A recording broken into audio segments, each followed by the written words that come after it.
Hello, this is Ben119 and welcome back to another video. Today I'm going to be carrying on with my Pikmin 3 Deluxe 100% walkthrough.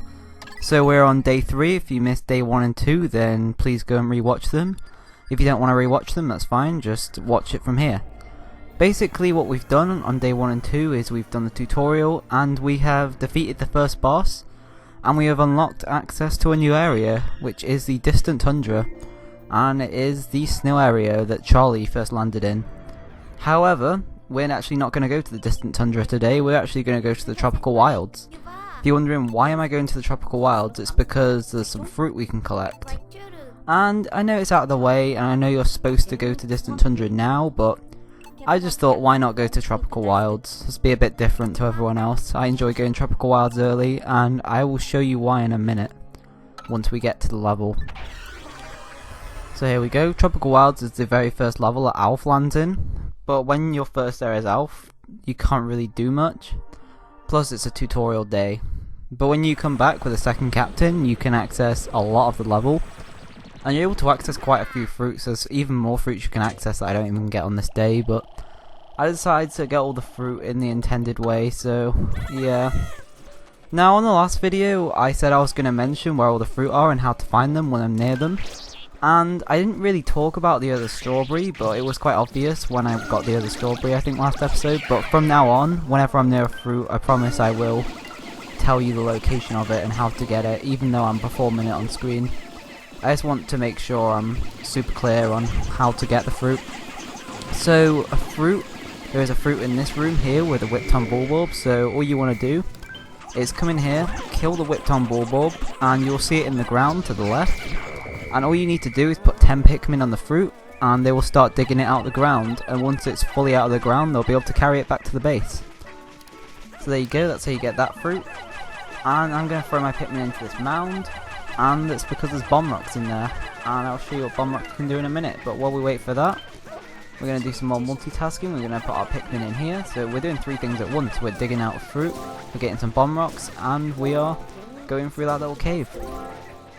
So here we go, in these mounds you usually get 3, sometimes you get 2 if they're nasty, but for all walls you need 3 bomb rocks to destroy them, so I don't get why they sometimes give you 2, it's a bit annoying. But there we go. Now in Pikmin 1, only yellow Pikmin could pick up bomb rocks, but in this game any colour Pikmin can. However, I'd recommend, with a lot of situations, bringing winged Pikmin so then they can fly over things like water with bomb rocks. So there we go, throw all 3 bomb rocks at the wall, and the gate has been blown up, and that is a quicker route back to the base. And it's not that much longer back to base, but we're going to be going in and out of this kind of area a lot of times, and there's going to be a lot of fruit passing by, so I think having that gate open is really helpful, in my opinion. It definitely speeds up the whole area by a lot. So there we go, we got all our Pikmin with us again, and we're going to head this way. So we're supposed to throw a captain across here, and we do. I'm going to throw all our Pikmin across, and while we're over here we're going to break down a wall and find some bridge pieces so Alf can get across as well. Now technically, like I was saying, you're supposed to come back here when you have 3 captains, but there's still plenty of stuff to do while we have 2 captains.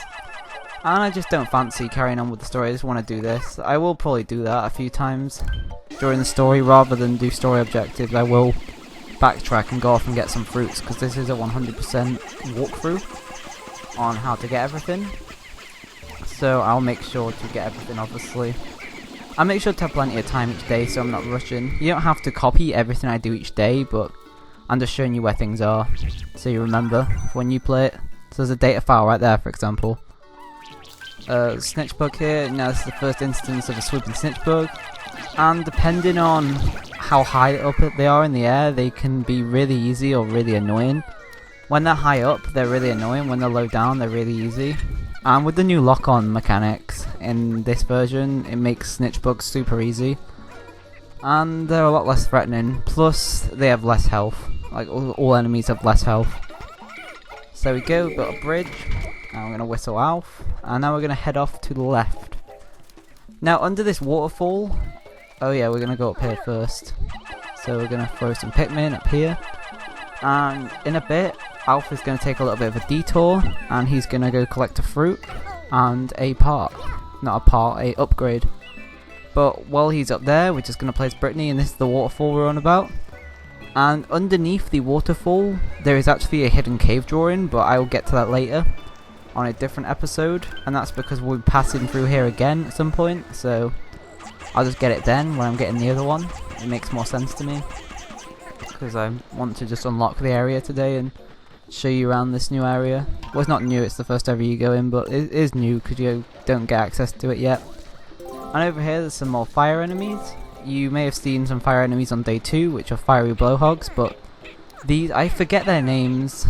They're really weird looking, but they're really easy. They look quite difficult, but they're actually really easy enemies, because they don't have much health and they don't really shake off. Over here is a fruit. It only needs 3 Pikmin. It blends in quite well with the mushrooms, so make sure just to get it and make sure you notice it. Oh yeah, near where the swooping snitch bug was, there was also a, I think it was a plum, not a plum. It might be a plum. I'm not very good with fruit names sometimes. But there was a fruit near the snitch bug, you might have noticed that, and I left 3 Pikmin on it to dig it out. Over here there's a wall, and there's some grapes off to the right, and as you can see there's some bugs. So we're going to throw all our Pikmin on these bugs. Now I like to kill all these bugs because they have a weird thing where they go around the level, and any Pikmin that are idle follow the bugs around, and it's really annoying because loads of Pikmin can get themselves killed by just standing still and following them, and they can lead them into like water, etc. And it just scatters your Pikmin around the whole map. It's really stupid. Oh yeah, as Brittany I swarmed all my Pikmin into a mound, and inside that mound is bridge pieces. The thing is with mounds, it doesn't just have bomb rocks. You can find mounds with bridge pieces. Some mounds do have pellets, some have data files, for example. So all mounds are quite unique in this game. We're going to pick up this upgrade as Alf, and you may recognise this area because this is the area Alf landed in. And yeah, there's extra stuff here. If you go back to Charlie's crash site later on as well, they've put more things there. It's really weird because you wouldn't expect to have to go back here, because when you're first here there's pretty much nothing to do, and you wouldn't expect them to put things here. So I guess you have to be quite clever to come back here. So if you whistle your Pikmin, you want to go down here, and you will see there is a Bulborb family. They're just having a nice day. They're all sleeping, the kids are playing, adults are asleep, and we're just going to kill them. They've done nothing to us, you know, we're just going to kill them anyway, because we don't like them, even though it's their planet. So there you go, swarm the Bulborb, Bulborb's dead. And up here, where the red onion was hanging, there's a pear now. So we're going to get the pear. And they will carry it back this way, so you want to go slightly ahead of the pear, and you want to kill any enemies that are here. So there's some shearwigs. So we're going to get these out of the way. Basically, you just don't want these enemies to be eating the ones carrying the pear, because that's bad, because you'll lose Pikmin and they may get stuck. And if you go... oh, never mind, cutscene. I wonder what this cutscene will be. Oh, I know what it'll be. It'll be the upgrade, of course. So in this game there are 4 different upgrades. I should have mentioned that beforehand when I was looking at it. And this one gives you extra protection from damage, because captains can take damage and captains can actually die. And you don't really notice it much. It only really affects you in certain boss fights, especially the final boss. You can actually die if you're not careful, but I know, I don't usually think about it that much. I don't really worry about the captain's health, but it just gives you extra health, I think. There are other upgrades. There's the dodge whistle, where you can dodge out of the way of things. There's 2 other ones. I forgot what they do though, but I remember the location of them. We'll be getting everything, obviously. There's another one of those fire enemies, so we'll kill him. And I'm going to show you go here. So all you need to do, pull out the copad, point to where you want to go, and the captain goes there without you having to do anything. Really handy mechanic. It's just really cool. So there you go, that mound's done. There's bridge pieces, and with the 5 Pikmin I got left, I'm going to get these berries. These berries are pretty cool. In a minute we'll find out what they do, but basically I'm just going to leave them there to collect them, and once they've collected those berries they will return back to that tree when more have grown, and they'll collect them as well. That's what Pikmin 2 do. If there's grapes, if there's berries, if there's bridge pieces, anything like that, they will keep returning to the pile until they're all gone. And even when they're all gone, they will still stay back there unless there's a captain nearby. And if there's a captain, they'll go to the captain instead. And that's only if it's done. So this bridge is actually very important. You technically could beat this area without building this bridge, but this bridge basically leads back to where the base is, so it's a huge shortcut on getting to this part of the map. So here we go. So these berries are known as ultra spicy berries. Now, these are in Pikmin 2, but if you collect 10 of them, you get a thing called ultra spicy spray. And what it does is all the Pikmin you've got, it flowers all of them up, and they have like double attack damage for like a minute. And it's really helpful for boss fights. It's just really helpful to have quite a bit of it. And that's why I like to do day 3 first. That's why I like to go to Tropical Wilds on day 3 and not the snow area. And that's because we can get a few spicy sprays. And then we can use those spicy sprays on the next area. It's a good tip. You can go here if you want. If you just want to go to the snow area first, that's fine. You can farm spicy sprays from there, but you have to be on. I don't know really. I'll explain when I get to the snow area what I mean, because you might not know what I'm on about. There you go. I like the way they collect the grapes. They all just run with a grape each and put it in the base and they run back. It's really sweet.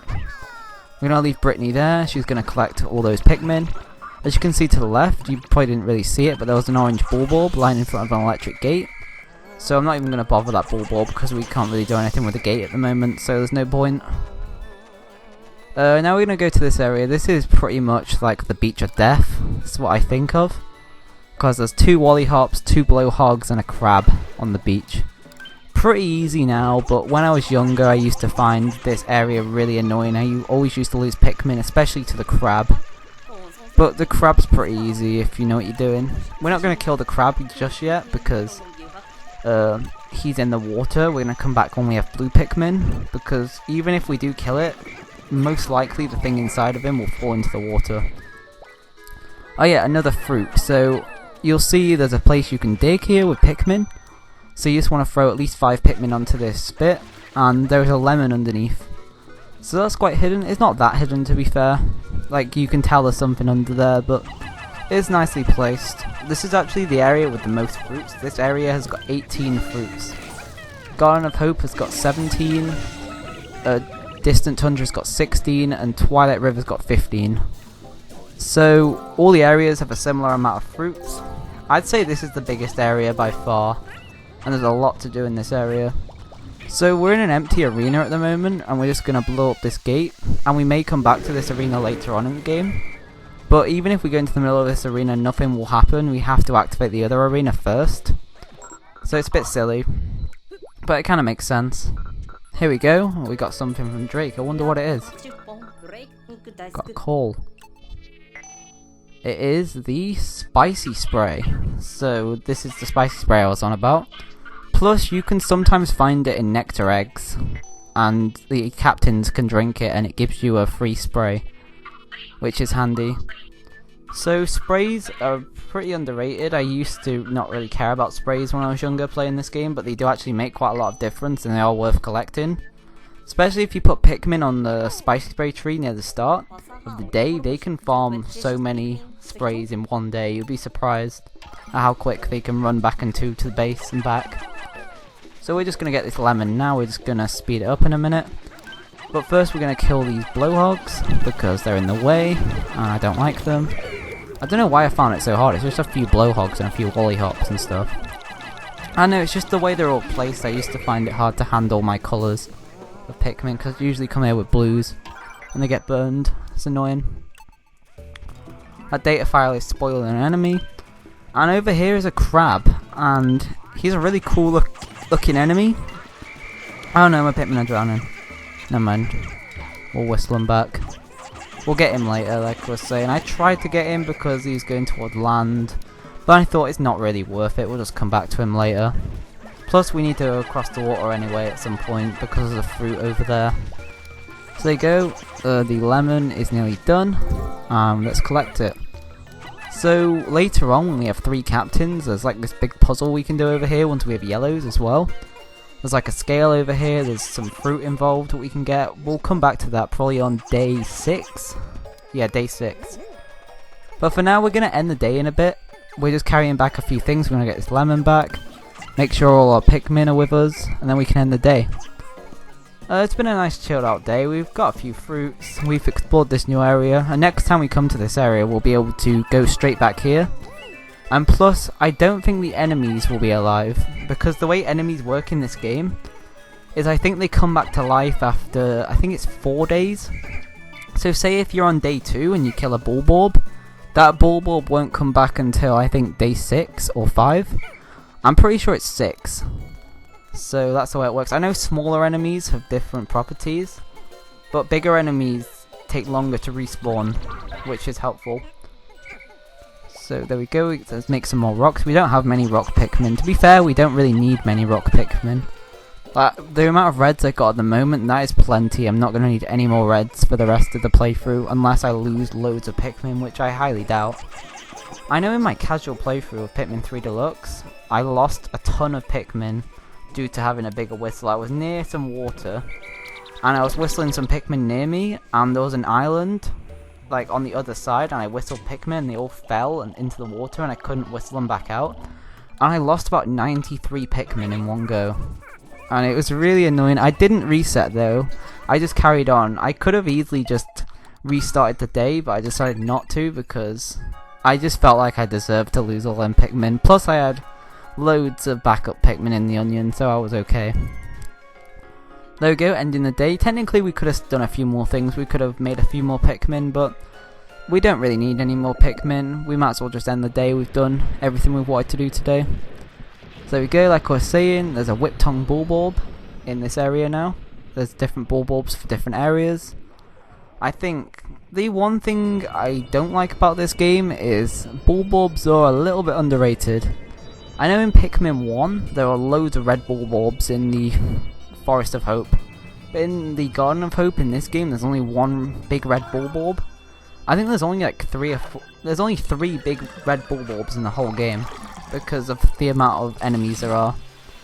If you look in the Piklopedia, there's 55 different enemies, but that does include things like butterflies as well. It doesn't just include things that can kill, things like tadpoles and butterflies and nectar eggs and things like that. They count as enemies as well, which is strange, but yeah, that's the way the Piklopedia works. I'll show that off on the final episode of Complete Piklopedia. But we're just juicing from some fruits at the moment because we are. So we've got 5 types of fruits. That's pretty impressive so far, and we are gonna get all 30 types by the end of this playthrough. So yeah, I hope you're enjoying this. If there's anything you want me to improve on, please let me know in the comments, and I may or may not improve on it depending on what it is. If you were unsure about anything in this episode, please leave a comment and I'll try and answer them as honest as possible. But that's really about it from what I want to talk about, so just enjoy the fruit being juiced. Oh yeah, I remember what I wanted to talk about in this game. I was going to say that I really like the music in this game, and I like how the theme of the music changes when it rains in an area. Sorry if you can't hear the music that well, because the game volume may be lower, because I'm talking over the videos and I don't like to have the game volume too high, because you can't hear my voice as well. But when you can, just listen to the Pikmin music. You'll probably like it. You probably already do, if you've played Pikmin before. So there we go, day 3 is done. We got loads of juice, we got 2 weeks worth of juice, that's plenty of time to survive.